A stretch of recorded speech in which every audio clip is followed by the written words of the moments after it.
Alright, bratwursts, or brat as we know them in the States, are some of the best grilled foods there are.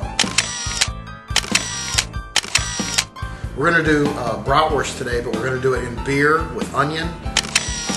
And then we're going to grill it over charcoal to kind of give it that texture. But this two-step process is definitely worth going through the hassle. Get to drink a little beer, have some onions to dress it with when you're done. And interestingly, bratwurst, one of the oldest dishes out there, and there's recipes dating back to the 1400s in Germany. Enough with the history, let's get on some brats. Alright, the brats, in my opinion, that are the best are the Johnsonville brats. We've got 10 of these here. Got the cold beer right over here, that's where we're going to be steaming them in. And the key with the brats, and this is where a lot of people screw up, is when they go to steam them, they forget laws of physics. Inside these brats and these casings are moisture and fat. And what's going to happen is when you steam them, that stuff expands. That will cause the casings to split. So what you do is you just take a simple fork, and before you put them in, you just put a few punctures in the brats. That's going to release the steam and keep them from splitting so that when you present them, they're going to be perfect. And let's get ready to start the beer broth. Alright, we've got our 3 cans, and they're 16-ounce cans of beer. And don't do light beer, it's just a broth. We're eating brats, there's fat in them. Don't use a real beer. I used Miller Genuine Draft in this case because that's what I had left. So I've got 3 16-ounce cans in, and this is a very traditional recipe. I've got roughly 2.5 onions that I've just sliced up, and I'm going to put those in the beer. And on top of that, we add the brats. Very simple recipe.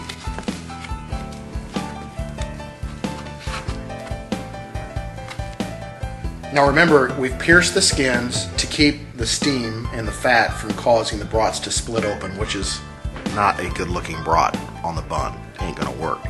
But what that also allows is an opportunity for some flavorings to get up into the brat. Now brats are typically flavored up pretty nice with marjoram and a lot of different spices, but I like to kick it up a little bit. We've got the beer and the onion that's going to get up into the brat, but I also like to use Fuzzy's Kicker, which does give it just a little bit more flavor that people just love. About a teaspoon. Alright, with brats or hot dogs, one of the things you see people do, and I don't understand this, is they go to their kitchen, they go to the refrigerator, and they get their condiments out of the refrigerator. They're cold. You're putting it on a hot product. So the first thing that's very important, in my opinion, is to get your mustard and your ketchup and whatever condiments you're using. I just like saying condiments. Get it out and let it get to room temperature. But here's kind of a cool little relish. Relish, if you don't have it on hand, you don't have to worry about it. What I've done is I've taken some dill pickles and I've chopped them up. And then I've got some of those sweet and spicy pickles. And all we're going to do is chop them with kind of a butcher cleaver. And you just chop them up fine, go back and forth, and you're going to have some really perfect relish for your bratwurst. Alright, these brats have been steaming for about 15-20 minutes on kind of a rolling boil, but not a strong boil. So we're going to now move them over to a container to take them out to the grill. Alright, come over here and look at these brats. If you'll notice, they've been steaming. There's been no splitting, no tearing, and it's because we punctured them to begin with. And now what we're going to do is take these onions out. Those are now cooked all the way through, but really great dishes are about texture. And what we're going to do is take these onions out, and we're going to put them on the grill as well and caramelize them beyond just cooking them, and this is going to be outstanding. What we have are coals. They're at maximum heat, and what you want to be able to do is to kind of almost char these because you're creating texture, because remember the brats are cooked all the way through. And we're also going to create texture with the onions. So we've got this great vegetable grilling device that we use on the grill. First thing we do is take our cooked onions, which you see right here. You're going to hear some sizzle. This is one of those things you cannot bleed, because remember with the brats, you have piercings in them, so they're going to continue to kind of give off the beer and the fluid that's inside them. So you're going to have to stay with them. You don't want to risk burning anything. So you got it. This is one of those dishes you have to stay with, but you're going to love the results.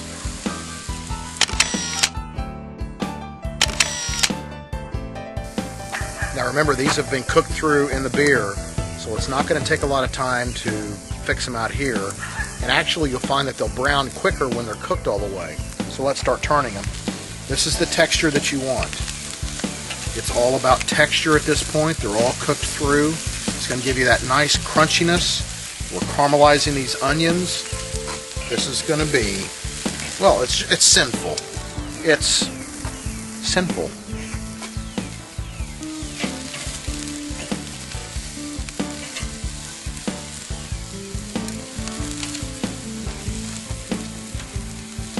All right, these onions. Take a look at these onions. These have been cooking out here. I don't know if you can tell, it's a little dark. They're starting to get a little brown. That means there's a little caramelization going on, so you're going to have the sweetness of the onion. Remember the relish? Remember the relish we fixed inside that had a little spiciness and a little dill to it, with a little sweetness. And then look at these brats. They're perfect. So we're going to start getting everything out of here now. Now remember, everything was pre-cooked. So you can put everything back in the original containers they were in. No worries about cross-contamination or getting anybody sick. You certainly don't want that. But let's take it all inside. Time to eat.